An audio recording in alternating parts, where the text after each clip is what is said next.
ആദ്യം നമുക്ക് ശതമാനം ഒന്ന് പരിചയപ്പെടാം.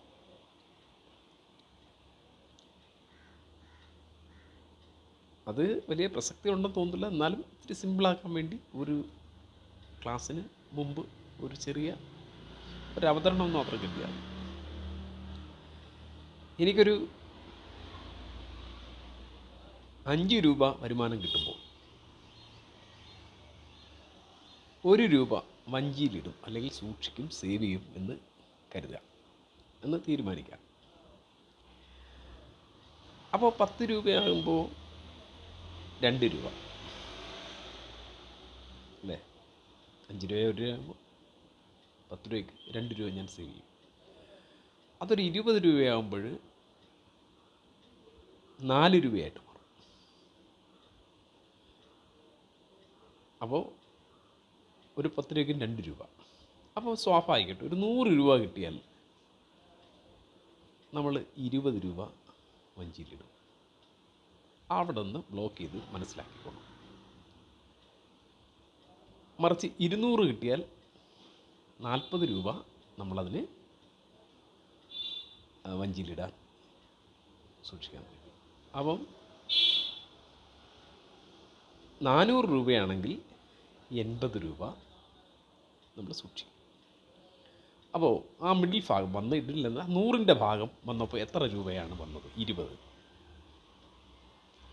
അപ്പം 100 എന്ന് പറയുന്നത് നമുക്കറിയാം, പെർസെൻറ്റ് എന്ന് പറയുന്ന സെൻറ്റ്, സെൻറ്റിനറി, സെഞ്ചുറി ആയിട്ടൊക്കെ വന്നിട്ട് സെൻറ്റ് 100ആണ്.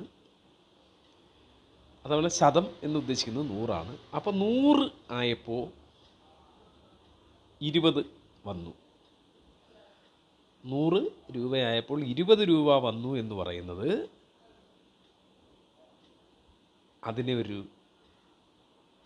അടിസ്ഥാനമായി കണ്ടുകൊണ്ട് ശതമാനം എന്ന് നമുക്ക് പറയാം. 100ന് 20 എന്ന് പറഞ്ഞാൽ 100ന് 20 പറയുന്നതിന് അർത്ഥം 20% എന്നാണ്. ഓരോ 100 രൂപയ്ക്കും 20 രൂപ വെച്ച്. അപ്പോൾ 100% ആയി, 20% ആയി എന്ന് നമുക്ക് പറയാം. അപ്പോൾ മേലോട്ട് എന്ത് ചെയ്യും? 5 രൂപ എടുത്തപ്പോൾ എത്ര ആയിട്ട്? 1 രൂപ. അതെന്ന് പറയുന്നത് 5ൻ്റെ 20% നമുക്ക് മനസ്സിലാക്കും. 10 രൂപയ്ക്ക് 2. അപ്പോൾ 10ൻ്റെ 20% 2. അപ്പോൾ 50 ആയപ്പോൾ 10 രൂപ നമ്മൾ സേവ് ചെയ്തു. 50ൻ്റെ 20% 10 രൂപ. അപ്പോൾ 100 ആയപ്പോൾ നമ്മൾ മനസ്സിലാക്കി. പക്ഷേ 200 ആയപ്പോൾ എന്ത് വന്ന്? 40 രൂപ വന്ന്.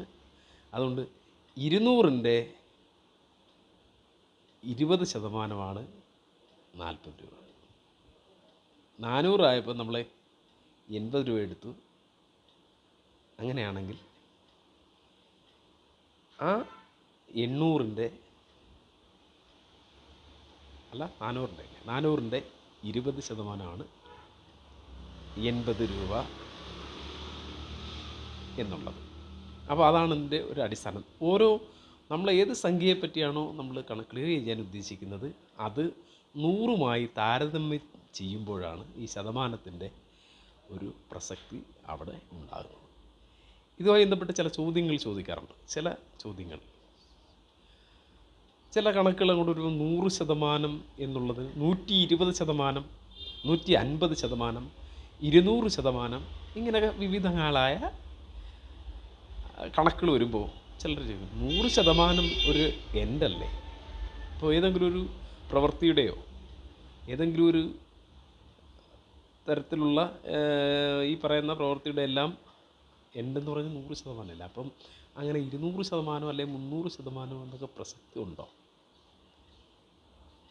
അപ്പോൾ അങ്ങനെ ഒരു ചോദ്യം ഉയർന്നു വരാറുണ്ട്. പക്ഷേ ഇങ്ങനെ ഉണ്ട്. ഇത് ഓരോ മേഖലയിൽ ശതമാനം പ്രയോഗിക്കപ്പെടുന്നത് പല രീതിയിലാണ്. ഇപ്പോൾ നമ്മളൊരു പ്രവൃത്തിയുമായിട്ട് ബന്ധപ്പെട്ടത് ഞാൻ പറഞ്ഞു. ഇപ്പോൾ ഒരു 200 മീറ്റർ നീളമുള്ള ഒരു റോഡ്, ആ നിർമ്മാണ പ്രവർത്തനം അത് പൂർണ്ണമാകുമ്പോൾ 100% എന്ന് പറഞ്ഞാൽ പൂർണ്ണമായി കഴിഞ്ഞു. പിന്നെ അപ്പുറത്തോട്ടൊന്നും പറയാനില്ല. മറിച്ച് ആ പ്രവൃത്തിക്ക് 1 ലക്ഷം രൂപയാണ് എസ്റ്റിമേറ്റ് ഇട്ടിരുന്നതെങ്കിൽ ചെയ്യുമ്പോൾ 1,20,000 ആവുകയാണെങ്കിൽ അത് നമുക്ക് 100% കൂടുതലാണെന്ന് നമുക്ക് പറയാൻ പറ്റും.